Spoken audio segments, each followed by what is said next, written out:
రాజకీయాలకు అతీతంగా బీసీ నాయకులందరూ స్పందించాలని డిమాండ్. నిందితులను వారు వెనుక ఉన్న వారికి కఠినంగా శిక్షించాలని డిమాండ్. యాదవ సంఘం గ్రేటర్ హైదరాబాద్ జాంబాగ్ లో నిర్వహించిన సమావేశంలో వారు మాట్లాడుతూ నల్గొండ జిల్లా తిప్పర్తి మండలం ఎల్లమ్మగూడలో సర్పంచ్ నామినేషన్ వేయడానికి సిద్ధమైన మహిళా భర్తను కిడ్నాప్ చేసి చిత్రహింసలకు గురి చేసిన సంఘటనపై ఇంతవరకు రాజకీయ పార్టీలు స్పందించకపోవడంపై యాదవ సంఘాలు మండిపడుతున్నాయి. రాజకీయాలకు అతీతంగా బీసీ నాయకులు అందరూ స్పందించాలని డిమాండ్ చేశారు. నిందితులను వారు వెనుక ఉన్న వారికి కఠినంగా శిక్షించాలని డిమాండ్ చేస్తున్నారు. ఇక ముందు బీసీలు దళితులపై ఇలాంటి ఘటన జరిగితే ఊరుకునే ప్రసక్తే లేదని, వారికి శిక్ష పడేంత వరకు పోరాటం చేస్తామని యాదవ సంఘం నాయకులు తెలిపారు. వాళ్ళకు పోయి క్షమాపణ చెప్పి రాజకీయంగా మీ పని మీరు వాళ్ళ పని వాళ్ళు చేసుకుంటారు. వాళ్ళకు క్షమాపణ చెప్పాలి. పూర్తిగా బీసీ జాతికి అందరికీ సమాజానికి అందరికీ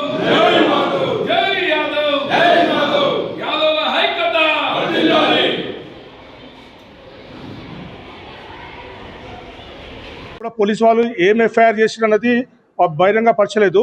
కాబట్టి ఎన్నో కుల సంఘాలు ఎన్నో మీడియా మిత్రులు అక్కడికి వెళ్ళి విచారించడానికి వెళ్ళినా కానీ ఆ మీడియా మిత్రుల మీద ఇంకా కూడా అగ్ర కులాల వాళ్ళు దాడికి వచ్చారు. నేను మొన్న కూడా తొలి వెలుగు రఘు గారు వెళ్ళినప్పుడు చూశాను. వాళ్ళంతా గుమిగుడి ఉన్న ఇంతమంది బీసీలు ఉన్నా కానీ ఇద్దరు రెడ్డిలు వచ్చేసి దీన్ని వక్రీకరించే ప్రయత్నం చేశారు. కాబట్టి నేను అక్కడ ఉన్న పోలీసు వాళ్ళకి ఎస్పీ గారికి కూడా నేను మనవి చేస్తుందంటే ఈ సందీప్ రెడ్డి మీద మీరు ఎఫ్ఐఆర్ చేసి దాన్ని బహిరంగపరిచి ప్రజలకు ఈయన మీద ఈ సెక్షన్ పెట్టినామో ఈయన అరెస్ట్ చేస్తామని చెయ్యని ఎడల జంటరాల యాదవులందరూ సందీప్ రెడ్డిని ఇల్లు ముట్టడిస్తాము. అదే సందీప్ రెడ్డికి అదే యాదగిరెడ్డి మూత్రం వల్ల మేము మళ్ళీ తాగిపిస్తాం. 29వ తేదీ నాడు నల్లగొండ జిల్లా తిప్పర్తి మండలం ఎల్లమ్మగూడెంలో సర్పంచ్ ఎన్నిక కొరకు నామినేషన్ నాగలక్ష్మి అనే మహిళ వేయడానికి తయారవుతున్న తరుణంలో ఆమె భర్తను కిడ్నాప్ చేసి సందీప్ రెడ్డి మరియు అనుచరులు, వీళ్ళందరూ కూడా కోమటిరెడ్డి వెంకటరెడ్డి అనుచరులు, వీళ్ళు ఆయనను కిడ్నాప్ చేసి ఆయనను తీవ్రంగా గాయపరిచి ఆయనకు మూత్రం తాగించిందని ఫిర్యాదు వచ్చింది. గ్రామస్తులందరూ కూడా చెప్పడం జరిగింది. అయితే ఇంత హేయమైన చర్య చేసినందుకు పోలీస్ డిపార్ట్మెంట్ వాళ్ళందరికీ కూడా మేము మనవి చేస్తున్నాము, డిమాండ్ చేస్తున్నాము. ఇంతవరకు కేసులు బుక్ చేయకుండా లేకుంటే కఠినంగా శిక్షించకుండా మీరు ఏం చేస్తున్నారని మేము ప్రశ్నిస్తున్నాం. అదేవిధంగా రెడ్డి సామాజిక వర్గంలో ఉన్న పెద్దలందరికీ కూడా అనేక మంది పెద్ద వ్యక్తులు ఉన్నారు రెడ్డి సామాజిక వర్గంలో. రెడ్డి సంఘం తరఫున మీరు ఎందుకు ఖండిస్తలేరు అని కూడా మేము ప్రశ్నిస్తున్నాం. అదేవిధంగా కోమటిరెడ్డి వెంకటరెడ్డి, కోమటిరెడ్డి రాజగోపాల్ రెడ్డి వాళ్ళు కూడా ఈ యొక్క చర్యతో మాకు సంబంధం లేదు అని కానీ ఎందుకు వీళ్ళు స్పందిస్తలేరు? ఒకవేళ సంబంధం ఉంటే మరి దాన్ని మేము తీవ్రంగా ఖండిస్తున్నాం. యాదవ సంఘం తరఫున మీ రాజకీయ భవిష్యత్తు లేకుండా చేస్తామని మేము హెచ్చరిస్తున్నాం. అన్ని బీసీ వర్గాలతోని అన్ని బీసీ సంఘాలతోని కలిసి మేము రాబోయే సమయంలో ఈ యొక్క ఉద్యమాన్ని అణచివేత చేసినందుకు బీసీల పైన ఎప్పుడు కూడా అణచివేయొద్దని తీవ్రంగా మేము ఉద్యమాన్ని తీవ్రతరం చేస్తాం. అదేవిధంగా మానవ హక్కుల కమిషన్లో కూడా మేము కేసు ఫైల్ చేస్తాము. మానవ హక్కుల కమిషన్లో వేసి కూడా వాళ్ళకు తగిన బుద్ధి మేము చెప్తామని మేము తెలియజేస్తున్నాము. అన్ని బీసీస్ అన్ని పార్టీలలో ఉన్న రాజకీయ నాయకులు కూడా బీసీ నాయకులందరూ కూడా ఎందుకు స్పందిస్తలేరు రాజకీయ నాయకులని కూడా మేము ప్రశ్నిస్తున్నాం. అదేవిధంగా యాదవ రాజకీయ నాయకులు కూడా దీనిపైన స్పందించాలి.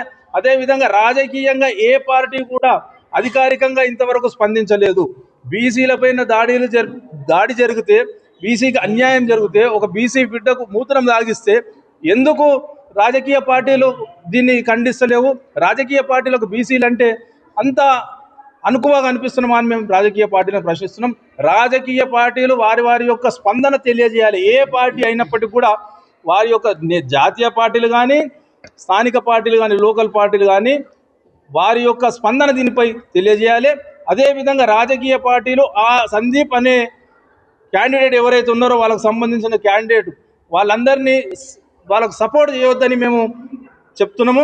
అదేవిధంగా అక్కడ ఉన్న కలెక్టర్ గారికి కూడా మా యాదవ సంఘం తరఫున ఫిర్యాదు చేస్తాము. వాళ్ళ యొక్క నామినేషన్ను ఎవరైతే దౌర్జన్యం చేసిండ్రో వాళ్ళ యొక్క నామినేషన్నే వాళ్ళను రిజెక్ట్ చేయవలసిందిగా మేము కలెక్టర్ గారిని కూడా కోరుకుంటాం. అదేవిధంగా మీడియా సోదరులందరికీ కూడా ఇప్పటికి కూడా స్వాతంత్రం వచ్చిన 75 సంవత్సరాలు అవుతున్నప్పటికి కూడా ఇంత అన్యాయంగా ఇంత అణచివేత జరుగుతుందంటే మీ సహకారం కూడా కావాలి.